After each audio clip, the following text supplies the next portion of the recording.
Hello, బాగున్నారు friends? నమస్తే అండి. మన చిన్నప్పటి నుంచి సోషల్ స్టడీస్లో సాంఘిక శాస్త్రం ఏమొస్తుంది? షాజహాన్ తాజ్మహల్ కట్టించాడు, ఆగ్రాలో ఉంది, ఔరంగజేబు దుర్మార్గుడు, అక్బర్ చాలా మంచివాడు, ఇవన్నీ నేర్పుతారు. అవునా కదా ఫ్రెండ్స్? ఇప్పుడు వచ్చే పిల్లలకైతే ఇంకా అది కూడా తెలియదు అనుకుంటా.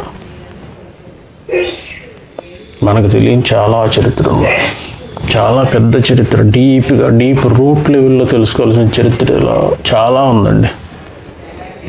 అలాంటిది చాటి చెప్పిన ఒక చిత్రమే చావా అండి. రాత్రి చూసాను ఫ్రెండ్స్, 10 days అయింది మూవీ రిలీజ్ అయ్యి. ఎవరో తెలిసిన డాక్టర్ గారు చెప్పారు, సినిమా ఒకసారి చూడవే, చూసి మాట్లాడు అన్నాడు. హిందీ మూవీస్ అయితే చూస్తాను, హిందీ మూవీస్ చూస్తాను. దిమ్మ తిరిగిందండి ఆ సినిమా చూసేసరికి. మనకి తెలియని చరిత్ర ఇంత ఉందా అని.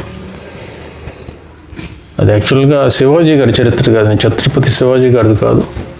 ఛత్రపతి శివాజీ గారి కొడుకు సంభాజీ మహారాజు. ఎందుకు చూపించారంటే, ఇది ఔరంగజేబు ఏమో ఛత్రపతి శివాజీ గారు చచ్చిపోవడంతో మరాఠా డైనాసిటీ అనేది అంతమైపోతుంది ఇండియాలో. స్వరాజ్యం అనే పేరు ఎవడో ఎత్తడు, ఇంక అయిపోయింది అనుకుంటాడు. అప్పుడు మొదలవుతాడు సంభాజీ మహారాజ్. యాక్టర్స్ గురించి చెప్తాను ఫ్రెండ్స్. విక్కీ కౌశల్ అండి మెయిన్ ఆ సినిమా. వాళ్ళు తప్పిన సంభాజీ మహారాజు కింద వేరే వాళ్ళు అసలు వేస్ట్ అండి. అసలు విక్కీ కౌశల్ అంటే సంభాజీ మహారాజ్ అంటే విక్కీ కౌశల్ అలా చేశాడు ఆయన యాక్షన్. ఔరంగజేబు ఏమో అక్షయ్ ఖన్నా. చిన్నప్పుడు సంభాజీ మహారాజుని ఔరంగజేబు కలుస్తాడు. అలా కళ్ళలో చూసి, ఏం పిల్లోడా నన్ను చూస్తే నీకు జ్వరం రావట్లేదు అని అడుగుతాడు. సంభాజీ మహారాజ్ అంటాడు, నాకెందుకు జ్వరం, నీకు అనిపిస్తుందా అని అడుగుతాడు. సినిమాలో చూడాలి ఫ్రెండ్స్ ఆ డైలాగ్ డెలివరీ. అది విక్కీ కౌశల్ ఎంట్రన్స్ అసలు రాచరికం అండి. అన్నడక టీవీ ఆ దర్పం ఇంకా అలా అంతే. ఇంకా దాని గురించి మనం ఎక్స్ప్లెనేషన్ ఎలివేషన్ కూడా చేయలేము. ఎలాబరేట్గా చెప్పాలన్నా చాలా కష్టం. 100%కి ఒక 1000% సంభాజీ మహారాజ్ అంటే ఇలా ఉంటాడని అందరు ఖచ్చితంగా అనిపిస్తుందండి. సూపర్గా ఆయన.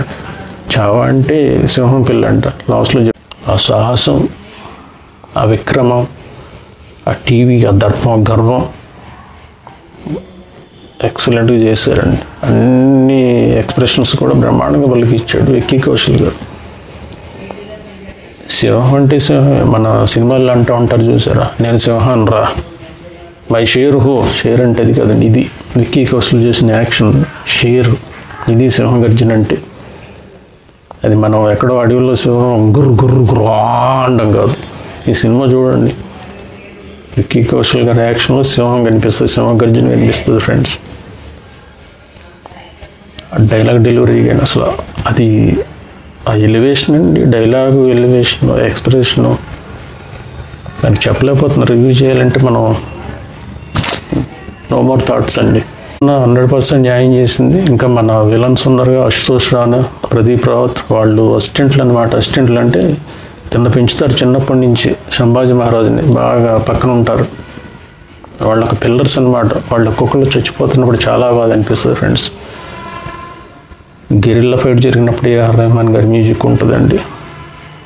అడవుల్లో చేస్తారు, ఒక్కొక్కరితో ఒక్కొక్క రకంగా ఫైట్ చేస్తాడంటే. ఔరంగజేబు ఈ మరాఠా సామ్రాజ్యం మీద దండెత్తుతూ ఉంటే ఒక్కొక్క యాంగిల్లో ఒక్కొక్క ఆ సైన్యాన్ని సగం వరకు ఇది చేసేస్తాడు, ఎలిమినేట్ చేసేస్తాడు సంభాజీ మహారాజ్.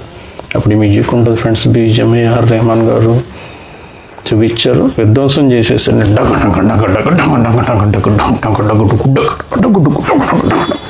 కొడతా ఉంటాయి మ్యూజిక్ అంటే గూస్ బంప్స్ అండి. అది ఇన్వాల్వ్ అయిపోతాం మనం. అసలు ఆ సినిమా చూసిన ప్రతి ఒక్కళ్ళు ఆ గంట 2 గంటలు 2.5 గంటల సేపు గూస్ బంప్స్ ప్లస్ దేశభక్తి అనేది ఉప్పొంగిపోతుందండి. లాస్ట్లో తను నమ్మిన వాళ్ళే మోసం చేసి ఔరంగజేబు పట్టించేస్తారు విక్కీ కౌశల్, అది సంభాజీ మహారాజుని. అప్పుడు చిత్రవదలు పెడతాడు.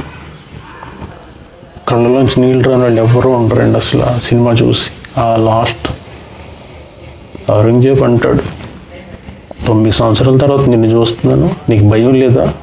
చావు అంటే నీకు ఎలా ఉంటుందో రుచి చూపిస్తాను, చావు గురించి నన్ను అడుక్కో అంటాడు. ఇదంతా కాకుండా ఉండాలంటే నువ్వు నాతో చేయగలిపి అంటాడు ఔరంగజేబు. కానీ ఒక చిన్న విషయం, నువ్వు మతం మార్చుకుంటాడు. అంత దారుణమైన చిత్ర హింసలు పడి లాస్ట్ చచ్చిపోయే స్టేజ్లో కూడా సంభాజీ మహారాజ్ ఏమంటాడు అంటే, నువ్వే నాతో చేయగలుపు, నువ్వు జాగ్రత్తగా వెళ్తావు నీ మొఘల్ సామ్రాజ్యానికి అంటాడు. అది సంభాజీ మహారాజు వీరమరణం పొందిన తర్వాత ఔరంగజేబ్ అసిస్టెంట్ వచ్చి చెప్తాడు, హుజూర్ చచ్చిపోలేదండి, సంభాజీ మహారాజ్ బతికే ఉన్నాడు అంటారు. నెక్స్ట్ వాళ్ళ తమ్ముడు, సంభాజీ మహారాజ్ తమ్ముడు అక్కడ సింహాసనంలో రెడీ అయిపోతాడు. ఒకరి తర్వాత ఒకళ్ళు అంత వీరులు అనమాట. దేశం గురించి, స్వరాజ్యం గురించి, మరాఠా సామ్రాజ్యం గురించి, ప్రతి ఒక్కళ్ళు బాగా బతకడం గురించి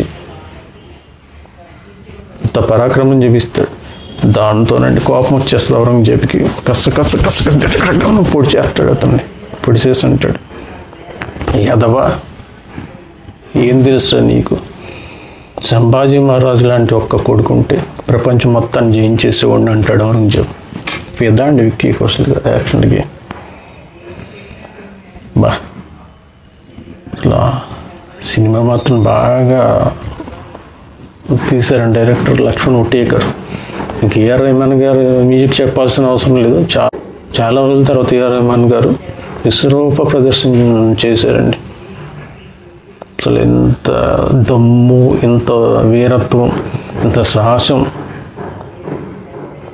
ఉన్న సినిమా ఏదైనా రిలీజ్ అయిందంటే ఈ మధ్యన ఇదేనండి.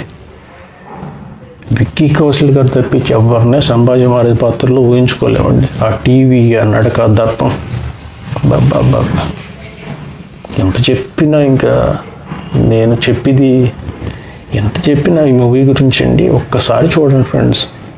మీరు ఎవరైనా కావచ్చండి, మీరు రిచ్, పూరా, ఈ స్టేట్, ఆ స్టేట్, ఈ లాంగ్వేజ్, ఆ లాంగ్వేజ్, ఈ మతం, ఆ మతం అన్నీ పక్కన పెట్టేసి ఒక్కసారి సినిమా చూడండి ఫ్రెండ్స్. మనం ఒక తెలియని హిస్టరీ ఎంత ఉందా అనిపిస్తుంది. లాస్ట్ 45 minutes అండి మూవీ. స్టార్టింగ్ నుంచి అయితే కొంచెం ల్యాగ్గా అనిపించినా బోర్ కొట్టదు. 45 minutes మొత్తం సినిమా ఉతికి ఆరేసాడు సినిమా. లాస్ట్ కన్నీళ్ళు పెట్టని మనిషి అంటూ ఉండడండి. వాడికి హృదయం ఉంటే, మన దేశం మీద ప్రేమ ఉంటే, మన సంస్కృతి మీద ఇష్టం ఉంటే కన్నీటి చుక్కలు రాలిపోతాయి అందరికీ. ఏడ్చేవాళ్ళు ఖచ్చితంగా ఉంటారు. మనం రీల్స్లో అది చూస్తున్నాం. నార్త్ సైడ్ చూడండి, పిల్లలేంటి పెద్దవాళ్ళు అందరూ ఏడ్ చేసుకోవాలి, వాళ్ళు చేసేస్తున్నారు.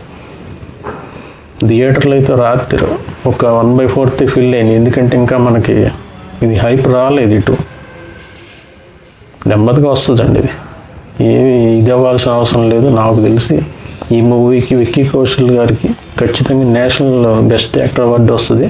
ఈ మూవీ ఆస్కార్ అవార్డు కూడా నామినేట్ అవుతుందండి, ఖచ్చితంగా నామినేట్ అవుతుంది. విక్కీ కౌశల్ గారు తప్పించి వేరే వాళ్ళని ఎవరు ఊహించుకోలేమండి. సంభాజీ మహారాజ్ పాత్రలో చేసిన విక్కీ కౌశల్ గారికి హ్యాట్స్ ఆఫ్ అండి. ఇప్పుడు డైరెక్టర్ చెప్పినది అది కరెక్ట్గా చేస్తేనే ఆ యాక్టర్కి అది ఫుల్ఫిల్ అయ్యేది. నేను చెప్పింది సుత్తి అయితే ఫ్రెండ్స్, సోది అయితే మీరు సినిమా చూసి నాకు బూతులు కామెంట్లో పెట్టండి. అంటే మీరు మనస్ఫూర్తిగా పెట్టండి. సినిమా నచ్చిందో లేదు మీరు చూడండి ఫ్రెండ్స్. ఎన్ని రివ్యూలు చేసినా, ఎంత చేసినా, నేను చేసిన ఎవరు చేసినా దిగదుడిపే దీనికి రేటింగ్. మరి హాలీవుడ్ వాళ్ళు కూడా మొత్తం చూసి ఈ సినిమాని ఎక్సలెంట్ అంటారు. చూడండి, తొందరలో ఒక్కొక్కళ్ళు బయటకు వచ్చి సూపర్ మూవీ అండి. ఒక్కసారి చూడండి ఫ్రెండ్స్, నా రిక్వెస్ట్ అండి, ఖచ్చితంగా చూడండి. ఏ హీరో ఫ్యాన్స్ అయినా, ఏ యాక్టర్ ఇష్టమైనా సరే ఒక్కసారి చూడండి ఫ్రెండ్స్, ఖచ్చితంగా చూడాల్సిన సినిమా అండి. సూపర్ మూవీ అండి.